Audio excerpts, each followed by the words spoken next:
할렐루야. 오늘도 주님 그런 은혜가 우리 모두에게 함께 하시 바랍니다. 자, 오늘은 부활절입니다. 오늘은 이제 부활신앙이라는 제목으로 또 함께 은혜를 나누고자 하는데요. 부활절은 이 부활이라는 것은 사람이 죽었다가 다시 살아나는 것을 의미합니다.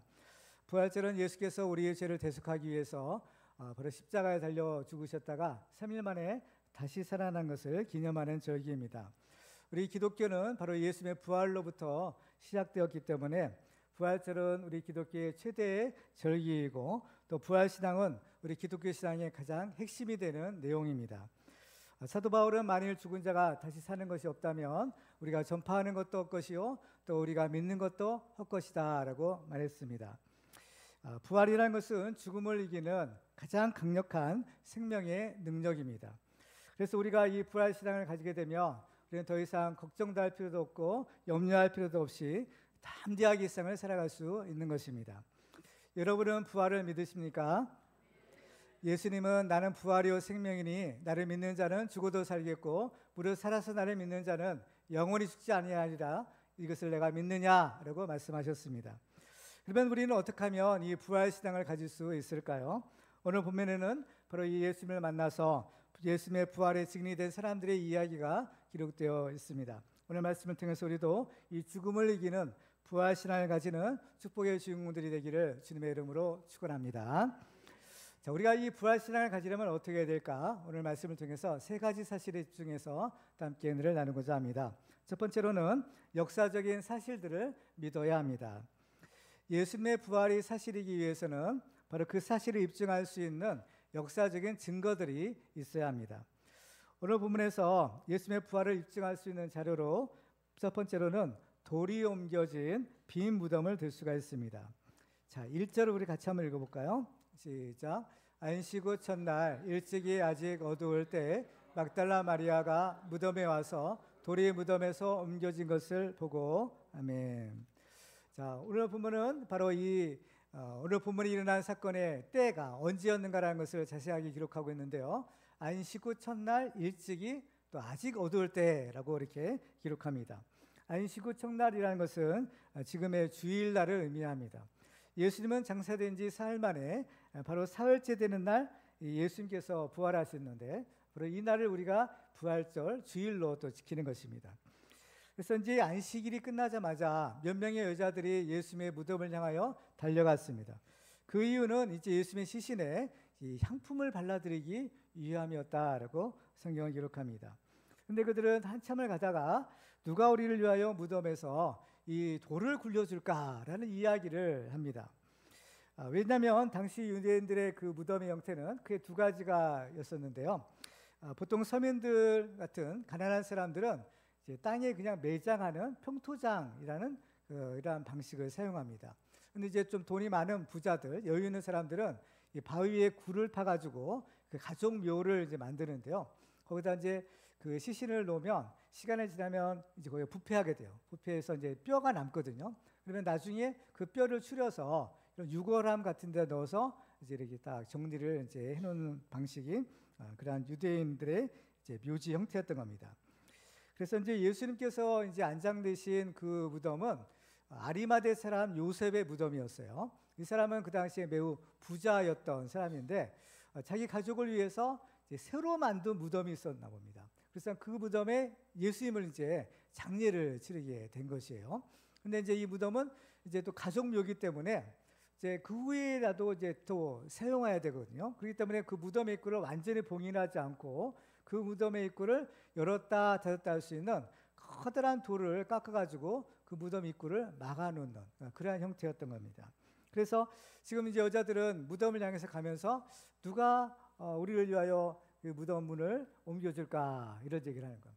사실은 이제 이 여자들은 예수님의 그 시신에 향품을 발라드리려는 그 생각 하나만으로 그냥 다른 것들은 생각할 수가 없었던 거예요. 그래서 그들은 무덤을 향해 가면서 언뜻 생각난 것이 뭐냐? 그러면 그 무덤을 가로막고 있는 이 돌, 그죠? 문은 어떻게 옮길까? 이 생각이 번뜩 난 것입니다. 그러면서 자기들끼리 가면서 그러면 그 무덤 입구를 막고 있는 돌을 누가 옮겨주지? 이렇게 얘기를 하면서 갔다라는 것입니다. 근데 막상 그들이 무덤에 도착해 보니까 그들이 걱정했던 그 돌문은 그 입구에서 옮겨져 있었다라고 본문은 기록합니다. 그렇다면 그 돌문은 어떻게 해서 옮겨졌을까요? 보통 이 돌문이란 것은 이러한 여자들의 힘으로 옮길 수 없는 것이에요. 왜냐하면은 그 돌의 입구를 가로막는 그 무게가 보통 한 2톤 정도나 됐다는 겁니다. 그러니까 뭐 여자들 여러 명이 달려들어도 이 옮기기가 어렵고, 남자들도 장정들 뭐 대여섯 명이 달려들어서 옮겨야 겨우 옮길 정도로 그렇게 아주 무거웠던 것이었기 때문이죠. 근데 과연 이 돌이 어떻게 옮겨졌을까? 오늘 본문과 동일한 사건을 기록하고 있는 마태복음을 보면 그 이유를 설명하고 있어요. 마태복음 28장 1절과 2절에 보시면요, 제가 읽도록 하겠습니다. 안식일이 다 지나고 안식 후 첫날이 되려는 새벽에 막달라 마리아와 다른 마리아가 무덤을 보려고 갔더니 큰 지진이 나며 주의 천사가 하늘로부터 내려와 돌을 굴려내고 그 위에 앉았는데, 라고 했습니다. 자, 큰 지진이 일어났었다라고 기록합니다. 그리고 주의 천사가 하늘로부터 내려와서 그 돌을 굴려내고 그 위에 앉아 있었다라고 기록합니다. 근데 그 지진이 일어난 현상을 말하는데, 성경을 보면 지진은 이번만 일어나는 것이 아니었습니다. 앞부분에 보면 예수님이 십자가에 달려 돌아가셨을 때에도 지진이 일어났었던 거예요. 그래서 그 골고다에 있던 무덤들이 열리고 죽은 사람들이 나왔다라고 이제 성경을 기록하거든요. 근데 이제 3일 만에 다시 또 지진이 일어난 겁니다. 그러면 지진은 왜 일어났을까? 그냥 우연히 일어난 것일까요? 그냥 단순한 자연현상일 뿐일까요? 그렇지 않은 겁니다. 성경을 보면 지진이라는 것은 하나님이 임재하실 때 수반되는 현상 가운데 하나였던 겁니다. 그래서 지금 이제 이 지진이 일어났다, 돌이 이제 옮겨졌다는 것은 그 예수님의 무덤, 그 부활의 현장에 하나님이 임재하셨다는 것을 의미하는 겁니다. 성경을 보면 그 이스라엘 백성들과 하나님과 이제 시내산 언약을 체결하죠. 그때도 보면 하나님이 친히 그 시내산에 강림하시는데, 그때에도 큰 이제 진동, 지진이 일어났던 것을 성경은 기록하고 있고요. 또 사도행전을 보면 성령께서 임하셨을 때에도 바로 진동이 일어났던 것을 보게 됩니다. 그리고 바울과 실라가 빌립보 감옥에서 이제 갇혀서 찬송하고 기도했을 때에도 지진이 일어났던 거죠. 큰 지진이 나서 옥토가 움직이고 감옥문이 열리고 그들을 메었던 착고들이 풀려지는 그러한 현상들이 일어났던 것입니다. 그래서 예수님이 부활하실 때도 바로 이 지진이 일어나서 그 임봉이 풀리고 이제 돌무덤이 이제 열리게 되었는데, 이 모든 일은 하나님이 하셨다, 또 하나님이 임재하셨다라는 하나의 증거로 볼 수가 있는 것입니다. 그런데 이것을 영적으로 보면 이것은 매우 상식적이고 또 아주 자연스러운 현상이라고 볼 수 있는 것입니다. 왜냐하면 지금 하나님이 임재하시는 거죠. 하나님이 오세요, 내려오세요. 그러면 이 하나님은 어떤 분이시냐? 하나님은 이 천하 만물을 지으신 창조주 하나님이신 겁니다. 그러니까 이 세상 만물의 그 주권자요 소유주가 되시고 이 만물을 다스리는 만왕의 왕이시죠. 그 만왕의 왕이 오시는 거예요. 그렇다면 피조물인 땅과 하늘을 비롯한 모든 것들이 그 어미하신 하나님 앞에서 떨지 않을 수가 없고, 또 그들이 진동함으로 그 하나님을 환영하고 영접하는 그러한 모습을 우리가 볼 수가 있는 것입니다. 따라서 이 여자들이 무덤에 도착했을 때에는 그 돌무덤을 가리고 있던 그 입구가 완전히 열려지고 여자들은 그 안을 들여다볼 수 있게 되었는데, 근데 여자들이 안을 들여다보니까 그들이 기대했던 예수님의 시신은 보이지 않고 빈 무덤밖에 없었던 겁니다. 따라서 이 그 돌이 굴려진 이 빈 무덤, 이것은 예수님께서 부활하셨다라는 하나의 역사적인 증거가 될 수 있는 것입니다. 그리고 또 예수님의 부활을 입증할 수 있는 또 하나의 증거로는 예수님의 시신을 쌌던 세마포와 수건을 들 수가 있습니다. 무덤 속에서 예수님의 시신을 발견하지 못한 막달라 마리아는 이 사실을 제자들에게 알리죠. 이어지는 2절 말씀을 보시면 이렇게 기록합니다. 시몬 베드로와 예수께서 사랑하시던 그 다른 제자에게 달려가서 말하되 사람들이 주님을 무덤에서 가져다가 어디 두었는지 우리가 알지 못하겠다 하니, 이제 그 막달라 마리아가 시몬 베드로에게 말하고 또 예수께서 사랑하시던 그 다른 제자에게 말했다고 했어요. 여기서 예수께서 사랑하시던 그 다른 제자는 누구냐? 바로 이 요한복음을 기록한 사도 요한을 말하는 겁니다. 요한이 이 요한복음을 기록했는데 자기를 가리켜서는 요한이란 말 쓰지 않고 예수님이 사랑하시던 제자, 이 표현을 지금 쓰고 있는 것이에요. 그래서 이제 이 두 제자가 막달라 마리아의 이야기를 듣고 깜짝 놀라서 이제 예수님 무덤을 향해 달려갑니다. 그 장면이 3절과 4절에 기록되어 있는데요. 베드로와 그 다른 제자가 나가서 무덤으로 갈새 둘이 같이 다름질하더니 그 다른 제자가 베드로보다 더 빨리 달려가서 먼저 무덤에 이르러 합니다. 두 사람이 이제 달리기를 하는데, 근데 요한이 먼저 무덤에 도착을 해요. 아마도 요한이 베드로보다는 조금 더 젊었나 봅니다. 그래서 이 젊은 요한이 막 달려가서 먼저 무덤에 도착을 하죠. 그런데 이제 요한이 먼저 무덤에는 도착했지만 그 무덤 속은 들어가지 않아요. 그래서 그 무덤 입구에서 이렇게 안을 들여다보는데 그 장면이 5절에 기록되어 있습니다. 구부려 세마포 놓인 것을 보았으나 들어가지는 아니하였더니. 그래서 요한이 이렇게 안을 이렇게 들여다보니까 뭘 발견하느냐? 예수님의 시신은 보이지 않고 세마포 놓인 것을 보았다라는 거예요. 그래서 이 세마포라는 것이 이제 중요한 의미를 가지고 있는 거예요. 그 다음에 이제 요한 다음에 베드로도 도착합니다. 베드로가 도착하니까 베드로는 망설일 것 없이 그냥 무덤 안으로 쑥 이제 들어가는 모습을 보여요. 오늘 본 6절과 7절 보시면 베드로는 따라와서 무덤에 들어가 보니 세마포가 놓였고 또 머리를 쌌던 수건은 세마포와 함께 놓이지 않고 딴 곳에 쌌던 대로 놓여 있더라. 그러니까 이 두 사람이 이제 성격 차이를 우리가 알 수 있죠. 요한은 매우 신중한 사람이었고 베드로는 아주 행동파, 그죠? 예, 그러한 사람이었어요. 그래서 오자마자 볼 것도 없이 그냥 예수님의 무덤에 쑥 들어가 버린 거예요. 그러니까 이 베드로도 안에 들어가서 발견한 것이 뭐였다고 했어요? 세마포와 수건이었던 거예요. 이 세마포는 예수님의 시신을 몸을 쌌던 것이고 이 수건이라는 것은 예수님의 머리 쪽을 쌌던 그러한 천이었던 겁니다. 근데 이 베드로가 들어가서 이렇게 안을 들여다보니까 뭔가 이상한 것을 발견하는 겁니다. 뭔가 좀 이상한 거예요. 뭐가 이상했느냐면 본문에서 보면 이 세마포가 놓였다라고 했는데 이 놓였다라는 단어의 의미가 무엇인가 하면 이것은 마치 이제 비유로 치자면 매미가 그 허물을 벗고 쏙 빠져나오는 것 같은 거예요. 그러니까 세마포를 감쌌던 예수님의 몸이 어찌된 영문인지 그야말로 쏙 빠져나오고 그 세마포는 그대로 있는 그러한 형태가 되었다는 사실입니다. 그리고 머리를 쌌던 수건은 세마포는 있는데 놓이지 않고 딴 곳에 쌌던 대로 놓여 있었다라고 기록합니다. 그렇죠? 딴 곳이라는 거예요. 그렇죠? 그러니까 예수님의 시신을 쌌던 세마포와 머리를 쌌던 수건이 한 자리에 있는 것이 아니라 서로 따로따로 이렇게 있었다는 겁니다. 그래서 이제 이 일에 대해서 이제 유대인 사회에서는 무슨 소문이 있었는가 하면 예수님의 제자들이 예수님 시체를 훔쳐갔다. 이러한 소문이 있었어요. 이것은 뭐냐면은 유대 종교 지도자들이 이제 예수님이 부활하셨다라는 그 사실을 감추기 위해서 그 예수님의 무덤을 지키고 있던 군병들이 있었어요. 그 군병들한테 많은 뇌물을 주고 이러한 헛소문을 좀 퍼뜨려 달라라고 부탁을 했는데 근데 그 소문이 지금까지 이렇게 사실인 것처럼 내려왔다라는 것입니다. 그런데 이것이 이러한 소문이 만약에 사실이라면 이것은 서로 앞뒤가 맞지 않는다라는 것입니다. 왜냐하면 특별히 이 빈 무덤 안에 있던 세마포와 수건이에요. 그러니까 만약에 제자들이 그 군병들이 이제 무덤을 지키고 있는 상황에서 몰래 와가지고 어떻게 이제 그 큰 돌 입구를 옮겼다 한번 생각을 해보세요.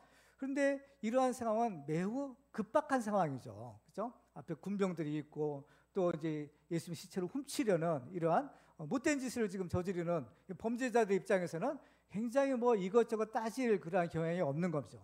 그런데 그러한 상황에서 만약에 그 시체를 훔치러 왔는데 그 시체를 싸고 있던 세마포를 일일이 다 벗겨낸다. 더군다나 이 세마포는 그 당시 향품과 또 예수님의 피와 땀과 이 섞여가지고 잘 떨어지지가 않는 거예요. 그런 것들을 일일이 세마포를 막 벗겨낸다. 한번 생각을 해보세요. 이것은 상식에 맞지 않는 거죠. 그죠? 빨리 시체만 들고 그냥 가기만 해도 지금 바쁜데 언제 그 세마포를 끌고 있겠어요? 그렇죠? 그리고 또 세마포를 끌는다 하더라도 그 세마포를 어때요? 우리 같으면 상식적으로는 끌러가지고 그냥 아무렇게나 이제 내버려 둘 것이지 그 세마포를 끌러가지고 잘 개가지고 정리를 해놓는다? 이것은 더군다나 말이 안 되는 겁니다. 그리고 또 머리를 쌌던 수건은 그 세마포와 또 멀찌감치 떨어진 다른 곳에 또 이렇게 또 정리가 되어 있는 거예요. 그러니까 이런 모든 정황들이 그 예수님의 시체를 누가 훔쳐갔다는 것은 이건 말이 안 되는 거라는 것입니다. 그렇죠? 이처럼 예수님의 그 빈 무덤, 특별히 이제 돌이 굴려진 빈 무덤과 예수님의 시신을 쌌던 세마포와 또 수건, 이런 것들은 사실 예수님께서 부활하셨다라는 하나의 역사적인 증거라고 볼 수가 있는 것입니다. 그런데 이렇게 명백한 예수님의 부활하신 그 역사적인 증거가 있지만 그 증거를 통해서 예수님의 부활을 믿는 사람도 있지만 또 믿지 않는 사람도 있는 것입니다. 여기서 보면 이 예수님의 무덤을 찾았던 이 두 제자를 한번 생각해 볼 필요가 있어요.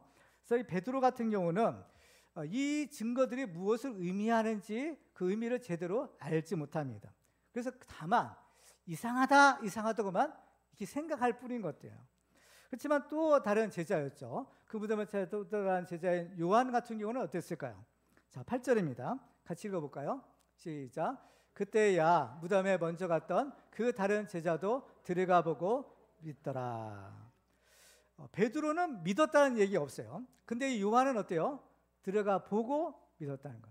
들어가서 무엇을 보았다는 겁니까? 그 잘 정리된 세마포, 그것도 이 수건을 보고 예수님이 부활하셨구나라는 것을 믿었다라는 사실인 겁니다. 요한이 예수님의 부활하신 사실을 이렇게 믿었던 것은 자기 어떤 주관적인 신념이나 확신에 근거한 것이 아니라 이러한 세마포나 수건과 같은 또 빈 무덤과 같은 분명한 역사적인 증거를 근거로 한 믿음이었다는 사실을 우리는 알 수가 있어요. 이것은 바로 이 요한복음을 기록한 사람이 누구냐? 바로 그 사건 현장에 직접 있었던 요한이었던 겁니다.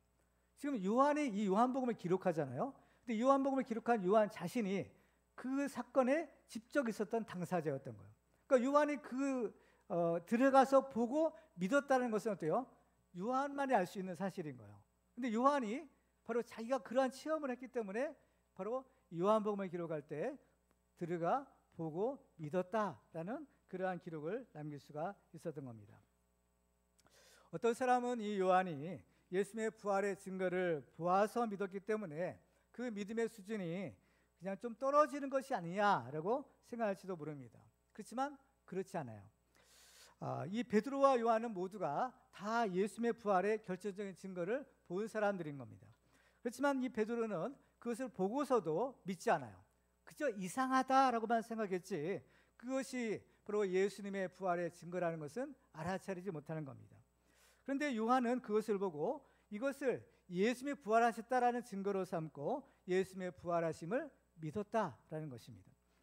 성경을 읽어보면 많은 사람들이 예수님이 부활하셨다라는 역사적인 증거들을 보았음에도 불구하고 예수님의 부활을 믿지 않습니다. 그저 이상하게 여기거나 아니면 지금 이제 무덤을 찾아갔던 막달라 마리아처럼 누가 예수님의 시체를 훔쳐갔다라고 생각하고 그저 슬퍼하거나 두려워할 뿐이지 그것을 보고 예수님이 부활하셨다라고 믿는 사람은 극히 드문 겁니다. 성경에 예수님의 그 부활의 현장을 보고 믿었다라고 한 사람은 오직 요한복음을 기록한 사도 요한밖에 없는 것이죠. 이때는 사실은요 요한이 부활하신 예수님을 만나기 전이에요. 그렇죠? 물론 이제 나중에 예수님께서 그 제자들을 만나 주시지만 이때는 아직 예수를 만나지 못하고 요한은 오직 예수님의 부활의 그런 증거들만 보고서도 예수님이 부활하셨다는 사실을 알고 그 사실을 믿었다라는 것입니다. 따라서 우리가 이제 어떤 역사적인 사실이 있는 겁니다. 예수님의 부활을 입증할 수 있는 그런 결정적인 그런 사건들이 있죠. 사건이나 또는 물건이나 이런 증거들이 있는 거잖아요. 근데 똑같은 증거지만 그 증거를 통해서 믿는 사람도 있고 믿지 않는 사람도 있었던 거예요.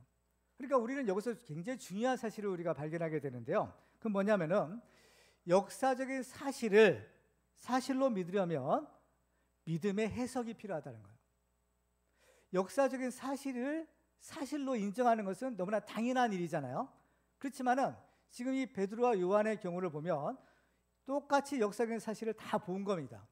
보았지만 누구는 그것을 통해서 부활하신 예수를 믿었고 누구는 보았음에도 불구하고 믿지 않았던 거예요. 이 둘의 차이가 어디에 있었을까요? 바로 믿음의 해석에 있었던 겁니다. 예수님의 부활은 역사적인 사실이에요. 실제 일어났던 역사성을 가지고 있는 겁니다. 따라서 어떤 일이 역사상 실제로 일어났던 역사적인 사실이라면 우리는 그 사실을 사실로 받아들여야 되겠죠. 이건 정상적인 입장 아니겠어요? 사실이니까, 실제로 일어났다는 일이니까 우리도 그 사실을 사실로 받아들이면 되는 겁니다. 그렇죠? 이것은 진리에 속한 사람들은 당연한 것이에요. 역사적인 사실을 사실로 받아줄 수 있는 것은 오직 진리에 속한 사람만이 가능한 거예요. 그런데 만일 역사적으로 실제 일어났던 사건임에도 불구하고 그것을 사실로 인정하지 않는다면 어떻게 될까요? 그것은 사실을 사실로 인정하지 않으면 거짓이 되는 겁니다. 그렇죠? 그렇다면 그 역사적인 사실을 사실로 인정하지 않으면 그 사람은 거짓에 속한 증거가 되는 겁니다. 그래서 우리가 이 역사적인 사실을 사실로 받아들이고 인정하는 것이 중요한 것이에요. 하나님은 진리이세요. 그죠? 하나님의 말씀도 진리고 또 하나님의 나라도 진리입니다. 그 때문에 바로 거짓이 있으면 하나님의 나라에 들어갈 수 없게 되는 거예요. 그래서 이 역사적인 사실을 사실로 우리가 믿는 것이 왜 중요하냐면 그렇지 않게 되면 우리는 거짓에 속한 자가 되어서 하나님 나라에 들어갈 수 없게 되는 겁니다. 거짓의 아비가 있어요. 바로 마귀이죠. 마귀는 처음부터 살인한 자요 거짓말장이다라고 말씀하시는 겁니다. 그 때문에 우리가 이 거짓말장이 거짓 속하지 않아야 되는 이유가 바로 여기에 있는 겁니다. 그렇죠? 그 때문에 예수님의 부활의 사실, 이 역사적인 사실이라는 의미는 우리한테 선택을 요구하는 겁니다. 똑같은 역사적인 사실이지만 우리는 과연 그 역사적인 사실을 어떻게 받아들일 것이냐, 역사적인 사실로 받아들일 것이냐, 아니면 믿지 않고 거짓말로 받아들일 것이냐, 이런 우리의 선택이 요구된다는 겁니다. 그렇기 때문에 우리들은 어때요? 그 예수님의 부활의 역사적인 사실을 보고 요한처럼 믿는 자가 되라는 것이 오늘 본문의 목적인 겁니다. 여러분은 어떻습니까? 여러분은 예수님의 부활을 믿으십니까? 예수님의 부활의 확실한 역사적인 증거를 보고도 단지 이상하다 또는 믿을 수 없다라고 여기면 안 되는 겁니다. 우리는 역사적인 사실은 사실로 인정하고 예수님의 부활을 믿는 부활의 축복의 주인공들이 되기를 주님의 이름으로 축원합니다. 그렇습니다. 우리한테는요 사실 우리 빈 무덤, 세마포, 수건 아니더라도 예수님의 부활을 믿을 수 있는 수많은 증거들이 있는 것입니다. 따라서 우리들은 이미 주신 증거대로 바로 예수님의 부활을 믿음으로써 우리가 이 부활 신앙을 갖는 축복의 주인공 되기를 주님의 이름으로 축원합니다. 두 번째로 우리가 부활 신앙을 가지려면 부활의 증인들을 믿어야 합니다. 예수님의 부활이 사실이기 위해서는 첫째 부활의 증거가 있어야 되겠고 또 한 가지 있어야 되는데 그것은 바로 부활의 증인들이 필요합니다. 성경을 보면 예수님의 부활의 기쁜 소식을 전한 증인들이 있었어요. 하나는 예수님의 무덤을 지켰던 천사들이었고 또 하나는 예수님의 부활하신 예수님을 직접 만난 제자들이었습니다. 먼저 이 천사들의 증언을 살펴보면요, 오늘 본문은 우리가 읽지 않았지만 이제 막달라 마리아가 예수의 무덤을 다시 찾았습니다. 그때 마리아가 무엇을 보는가 하면 11절과 12절이에요. 마리아는 무덤 밖에 서서 울고 있더니 울면서 구부려 무덤 안을 들여다보니 흰 옷을 입은 두 천사가 예수의 시체 누웠던 곳에 하나는 머리편에 하나는 발편에 앉았더라. 보니까 이 두 천사가 있는 것을 발견하게 된 거예요. 전에 봤을 때는 없었는데 다시 돌아와서 무덤 안을 보니까 거기에 천사 둘이 하나는 머리편에 하나는 발편에 있는 것을 본 겁니다. 오늘 본문과 동일한 내용을 기록하고 있는 마가복음의 기록을 보면요, 그 천사의 모양이 천사와 같았다라고 합니다. 마가복음 16장 6절에 보면 청년이 이르되 놀라지 말라 너희가 십자가에 못 박히신 나사렛 예수를 찾는구나. 그가 살아나셨고 여기 계시지 아니하니라 보라 그를 두었던 곳이니라. 바로 이 청년의 모습을 한 천사가 바로 이 막달라 마리아 여자들한테 뭐라고 하는가 하면 너희가 예수를 찾지만 예수님은 살아나셨고 여기 있지 않는다. 보라 그를 두었던 곳이다. 그 증거가 뭐냐? 예수님의 시체를 누웠던 바로 이 빈 무덤이다. 이렇게 얘기를 하는 거예요. 그러니까 지금 이 예수님의 부활을 기쁜 소식을 전했던 최초의 증인이 누구예요? 천사들이었던 거예요. 천사가 예수님이 죽음에서 살아나셨다라는 이 기쁜 소식, 복음을 선포한 겁니다. 천사는 거짓말을 할 수 있을까요? 없을까요? 천사는 거짓말할 수가 없죠. 만약 천사가 거짓말한다면 그 천사는 천사가 아니에요. 만약에 천사가 거짓말하면 천사가 될 수 없고 타락한 영인, 귀신이 되는 겁니다. 귀신이 본래 누구였어요? 천사였던 거예요. 근데 그 천사가 타락하고 범죄하니까 그만 저주받아서 귀신이 되는 겁니다. 그렇기 때문에 만약에 천사가 거짓말하면 똑같이 타락한 천사, 그 귀신이 될 수밖에 없는 거예요. 그렇죠? 그렇기 때문에 지금 천사가 말한 것은 사실이다라는 것을 우리가 알 수 있는 것입니다. 그러면 이 천사가 전해준 복음을 들은 바로 여자들의 반응은 어땠을까요? 천사가 말한 대로 예수님이 살아나셨다는 사실을 믿었을까요? 그러면 좋겠는데, 그렇죠? 복음서는 이렇게 기록해요. 마가복음 16장 8절에요. 여자들이 몹시 놀라 떨며 나와 무덤에서 도망하고 무서워하여 아무에게 아무 말도 하지 못하더라. 전혀 예상하지 못했던 천사들을 갑자기 만나니까 너무 충격이 심했나 봐요. 그러니까 몹시 떨며 놀라서 떨었다는 거예요. 또 도망하고 무서워서 아무에게도 아무 말도 못했다. 그러니까 굉장히 큰 충격이 있었던 것은 사실인데요. 근데 만약에 그 천사가 전해준 그 복음을 믿었다면 어땠을까요? 이렇게 무서워하거나 도망가거나 숨었을까요? 그렇지 않았죠. 이것을 보면 그 여자들은 천사의 말을 믿었어요, 안 믿었어요? 안 믿은 거야. 천사가 말한 복음이라 할지라도 믿을 수가 없었던 거예요. 그렇죠? 우리만 믿음이 없는 것이 아니라 천사를 보고 천사가 전하는 말을 들은 그 여자들도 믿지 않았다는 거죠. 이것은 오늘 본문도 마찬가지예요. 요한복음 20장 13절을 보면 천사들이 이르되 여자여 어찌하여 우느냐 이르되 사람들이 내 주님을 옮겨다가 어디 두었는지 내가 알지 못함이니이다. 이 막달라 마리아도 처음에는 자기의 말한 사람이 천사인 줄을 알았을까요? 몰랐을까요? 몰랐다는 거예요.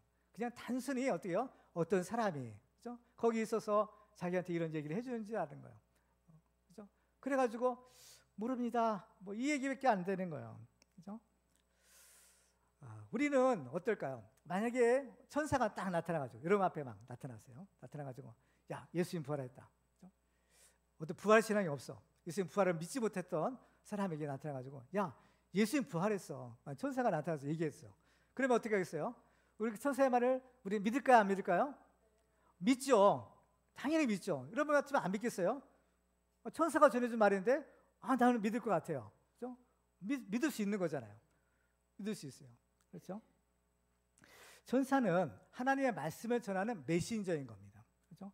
그러니까 천사가 하는 말은 누구의 말일까요? 천사 자신의 말이 아니라 하나님의 말이잖아요. 하나님의 말씀을 전하는 거잖아요. 그렇죠? 그렇기 때문에 천사의 말은 믿을 수 있고 그 말은 하나님의 말씀인 거예요. 근데 결과를 보면 어때요? 하나님의 말씀을 믿지 않는 거야. 천사가 전한 복음도 믿지 않아. 그죠? 근데 이것이 사실은요, 자연스러운 현상일 수 있는 겁니다. 왜 그럴까요?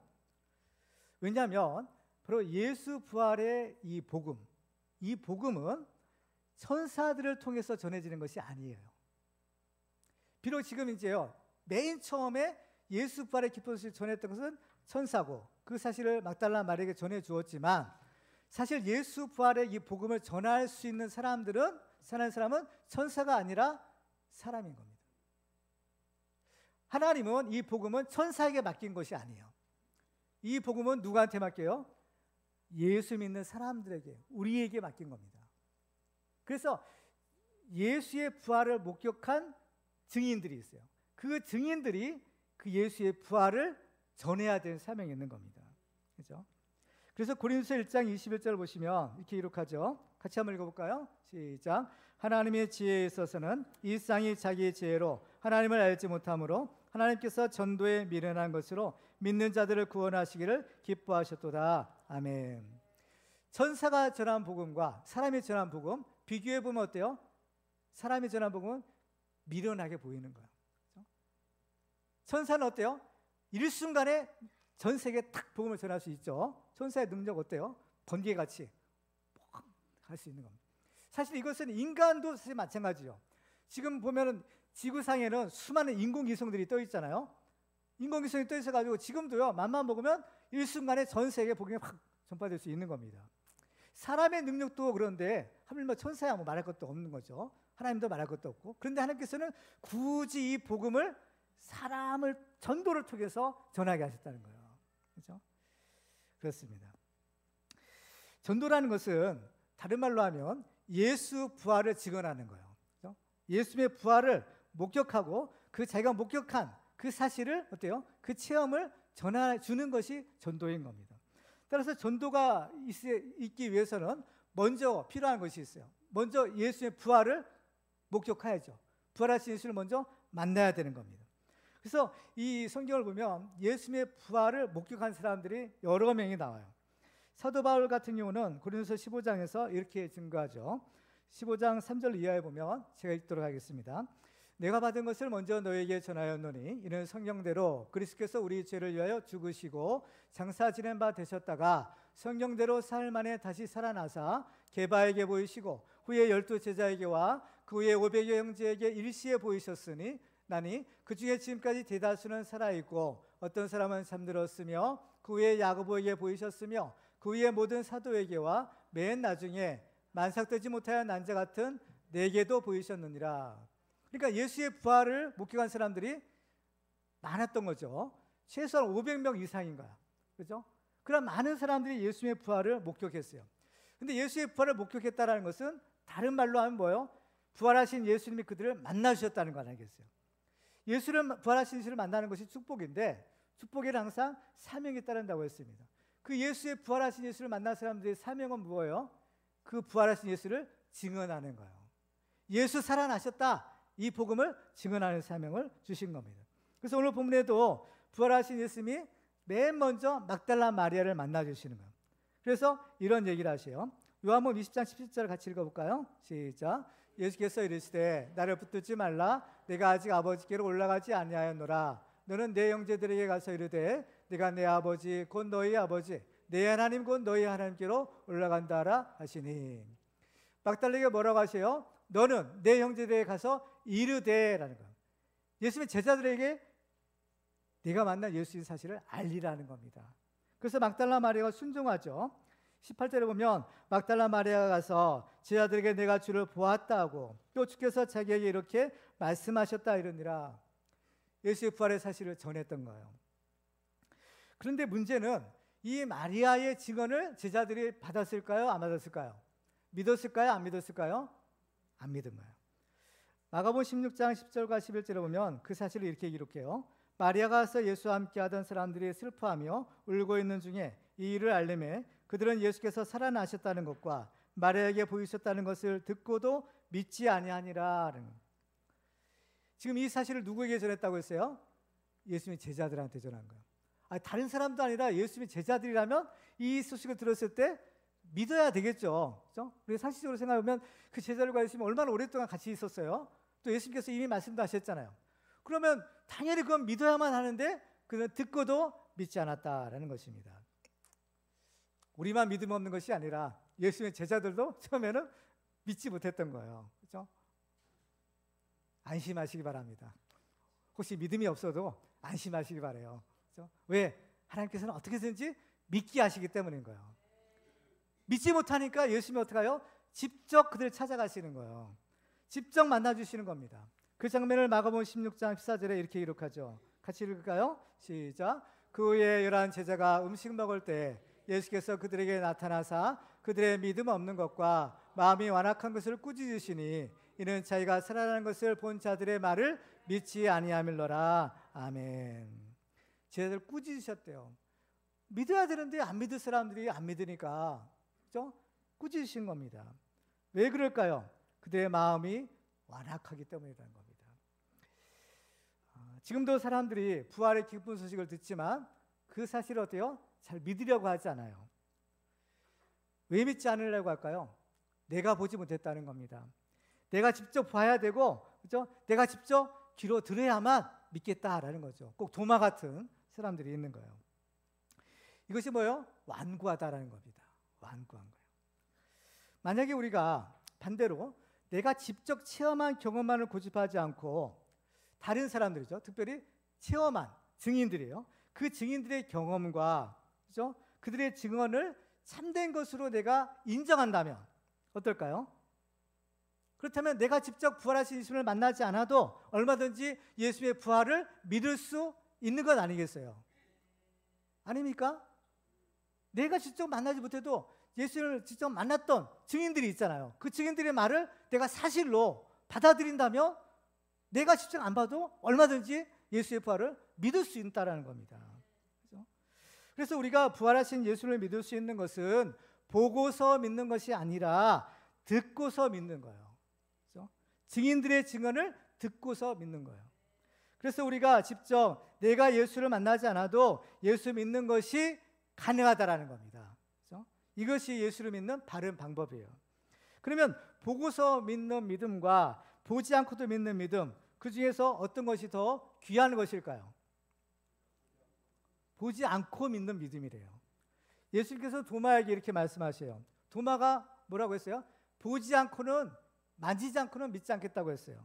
그러니까 예수님이 요한복음 20장 29절에서 이렇게 말씀하죠. 같이 읽어볼까요? 시작. 예수께서 이르시되 너는 나를 본고로 믿느냐? 보지 못하고 믿는 자들은 복되도다 하시니라. 아멘. 그렇습니다. 보지 못하고 믿는 것이 복되다라는 거예요. 왜 그럴까요? 사실 보고 믿는 것은요, 엄밀히 말하면 믿는 것이 아니에요. 보고 믿는 것은 믿는 것이 아니라 그냥 아는 거예요. 믿을 필요가 없는 겁니다. 보고 이것이구나 저것이구나 아는데 뭘 믿을 필요가 있어요? 보지 못하는 것들을 믿는 겁니다. 그렇죠? 그래서 믿음은 바라는 것들의 실상이요 보지 못하는 것들의 증거다라고 하시는 거예요. 그렇죠? 그렇습니다. 예수님의 부활을 목격한 사람들을 보세요. 그 사람들이 다 전하는 복음이 뭡니까? 예수의 부활을 믿으세요가 아니에요. 예수님 부활하셨습니다라는 거예요. 왜? 자기가 직접 예수 부활한 걸 봤기 때문에. 그 사실을 목격한 사람들은요, 그냥 예수님 부활하셨습니다 하면 되는 거예요. 그 예수님 부활을 못 본 사람들이 믿는 거지. 본 사람들은 믿는 게 아닌 겁니다. 그냥 인정만 하면 되는 거예요. 선포만 하면 되는 것이죠. 그러면 왜 누구는 예수님 부활하신 예수를 보고 누구는 보지 않고 믿을까? 중요한 이유가 있어요. 예수를 믿는 사람들, 특별히 예수의 부활을 목격한 사람들은요, 예수님께서 특별한 목적을 위해서 그들을 만나주신 겁니다. 왜 만나주셨을까요? 예수의 부활을 증거하기 위해서. 근데 모든 사람이 다 예수를 만나서 믿을 수는 없어요. 만약에 모든 사람이 다 예수를 만나야만 믿을 수 있다면 이 세상에서 예수 믿고 구원받을 사람들 몇 사람 없는 겁니다. 왜? 예수님은 부활하시고 이 세상에 계신 날짜가 며칠이에요? 40일밖에 안 됐어요. 40일 이후에는 예수님 부활하셔서 승천하셔서 하나님 보좌 우편에 계시는 겁니다. 그렇죠? 그렇기 때문에 예수를 일일이 봐야만 믿을 수 있는 것은 믿을 수 없다라는 거예요. 그래서 예수를 믿을 수 있는 방법이 뭡니까? 예수를 만난 사람들의 증언, 그렇죠? 그 증언을 듣고 믿으라는 겁니다. 이것이 믿음인 거예요. 그렇죠?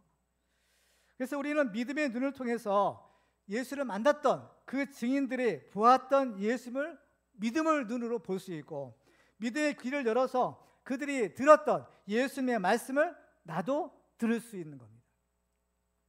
이렇게 예수님을 보지 않고도 믿는 것이 바로 구원에 이르는 믿음인 거예요. 자, 베드로전서 1장 8절과 9절을 볼까요? 같이 읽습니다. 시작. 예수를 너희가 보지 못하였으나 사랑하는도다. 이제도 보지 못하나 믿고 말할 수 없는 영광스러운 즐거움으로 기뻐하니 믿음의 결국 곧 영혼의 구원을 받음이라. 아멘. 구원 얻는 믿음은 보고서 믿는 믿음이 아닌 보지 않고 믿는 믿음인 거예요. 그래서 이 믿음의 결국이 곧 영혼의 구원에 이르게 되는 겁니다. 그래서 우리도 믿음의 눈을 뜨고 믿음의 귀를 열어 부활하신 예수님을 보고 부활하신 예수의 말씀을 듣는 부활신앙의 주인공 되기를 주님의 이름으로 축원합니다.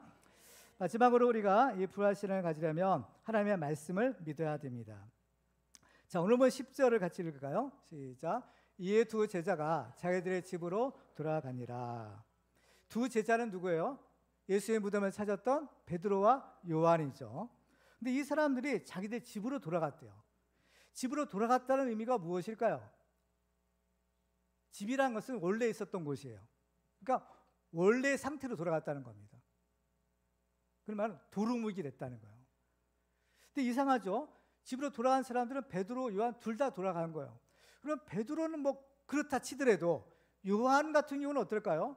요한은 그 예수님의 빈 무덤과 세마포 수건을 보고 어떻게 했다고 했어요? 믿었다고 했잖아요. 그 부활의 사실 증거들을 보고 믿었다고 했습니다. 그러면 요한이 왜 돌아갔냐? 왜 돌아갔을까요? 그 이유를 오늘 보면 9절에 이렇게 기록해요. 자, 9절 같이 읽을까요? 시작. 그들은 성경에 그가 죽은 자 가운데서 다시 살아나야 하리라 하신 말씀을 아직 알지 못하더라. 뭘 몰라요? 말씀을 모르었던 거예요. 말씀을 모르는 겁니다. 여기에 그 이유가 있는 거예요. 그렇죠? 그러니까 이 말씀에 기초하지 않는 신앙, 이것은요 오래가지 못하는 겁니다. 분명히 요한도 예수의 부활을 믿었어요. 믿었지만 그 믿음이 오래가지 못하는 거예요. 베드로가 야 이제 나 집에 가야 되겠다니까 요한도 그럼 나도 같이 갑시다. 같이 가버린 거야. 어떻게 갈 수가 있어요? 믿음이 그렇죠? 오래가지 못하는 겁니다. 말씀에 기초하지 않은 믿음은요 모래와 같은 거예요. 모래 위에 집을 져보세요. 아무리 거창한 집을 져도 결국에는 무너져 내리는 겁니다. 우리의 신앙의 기초도 말씀에 기초하지 않으면 아무리 무엇을 보고 아무리 무엇을 체험하고 다 소용없는 겁니다. 다 무너져 내리는 거예요. 그 때문에 우리의 신앙은요 철저하게 말씀을 기초로 해서 그 말씀을 믿는 믿음이 진짜 믿음이에요. 그래서 그 말씀대로 살아가는 것, 그것이 바로 반석 위에 지은 집과 같다고 하시잖아요. 그렇죠? 그렇습니다. 정말 우리가 정말 우리가 구해야 될 것, 정말 감사해야 될 것이 무엇인가 하면 사실은 뭐 부활의 역사적인 사실, 증거들도 사실 필요하죠. 증인들도 필요하죠. 그러나 우리에게 정말 그 사실이나 증인들이 없어도 우리에게 예수의 부활을 믿을 수 있는 가장 중요한 축복을 주셨어요. 그게 뭐냐? 하나님의 말씀인 겁니다. 그 말씀을 통해서 우리는요 예수의 부활을 믿을 수 있고 믿으라 하시는 거예요. 그죠? 그렇습니다. 이 하나님의 말씀이 얼마나 큰 겁니까? 이 말씀은 하나님께서 이 말씀을 세상을 창조하신 거예요. 이 말씀은 능력이 있는 겁니다. 그렇죠? 우리가 그 말씀을 자꾸 읽고 듣고 묵상하고 말씀에 순종하면 말씀의 능력이 나타나는 거예요. 히브리서 4장 17절에 보면 하나님의 말씀은 살아있고 활력이 있어 좌우에 나선 어떤 검보다도 예리하여 혼과 영과 및 관절과 골수를 찔러 쪼개기까지 하며 또 마음의 생각과 뜻을 판단한다. 그렇습니다. 우리가 하나님의 말씀을 들을 때 성령께서 역사하세요. 그러면요 그 성령께서 우리의 마음을 감동시키고 그 말씀이 우리를 찌르는 거예요. 우리의 죄를 회개하게 하는 겁니다. 또 그 말씀이 어때요? 믿음이 생기게 하는 거죠. 엠마오로 내려가던 두 제자에게 예수님이 나타나셔서 뭘 해주셨어요? 믿음 없는 그들에게 성경 말씀을 풀어주셨다고 했어요. 그런데 그들의 반응이 어땠나요? 누가복음 24장 32절에 보면 그들이 서로 말하되 길에서 우리에게 말씀하시고 우리에게 성경을 풀어주실 때 우리 속에서 마음이 뜨겁지 아니하더냐. 하나님의 말씀을 들을 때 마음이 뜨거워지는 순간이 있어요. 바로 그때가 성령께서 역사하시는 때고 말씀의 능력이 역사할 때인 거예요. 그렇죠? 그래서 우리는 우리의 믿음, 우리의 부활 신앙을 어떻게 얻어요? 그 말씀을 들을 때 얻는 겁니다. 로마서 10장 11절 같이 읽어볼까요? 시작. 그러므로 믿음은 들음에서 나며 들음은 그리스도의 말씀으로 말미암았느니라. 그렇습니다. 말씀을 자꾸 들으면 믿음이 생겨요. 여러분들 지금 말씀을 들을 때 가슴이 뜨거운 분이 계실 거예요. 그렇죠? 그 말씀이 역사하는 겁니다. 그 말씀이 살아 역사하기 때문에 나도 모르는 사이에 이 믿음이 생기는 거예요. 그렇죠? 세상을 창조하신 하나님의 말씀은 우리를 새롭게 하는, 우리를 거듭나게 하는, 우리를 재창조하게 하는 능력인 겁니다. 그래서 베드로전서 1장 13절에 보면 너희가 거듭난 것은 썩어질 씨로 된 것이 아니요 썩지 아니할 씨로 된 것이니 살아있고 항상 있는 하나님의 말씀으로 되었느니라. 아멘. 그 때문에 우리들은요 이 부활 신앙을 가지려면 하나님의 말씀으로 가야 되는 겁니다. 우리 눈에 보이는 것이 없고 우리 손에 잡히는 것이 없을지라도 오직 하나님의 말씀만 굳게 잡고 이 말씀만 붙들고 가면 믿음의 승리자가 되는 거죠. 그래서 우리는 오직 하나님의 말씀대로 믿고 그 말씀대로 순종함으로 부활 신앙을 갖는 축복의 주인공들 되기를 주님의 이름으로 축원합니다.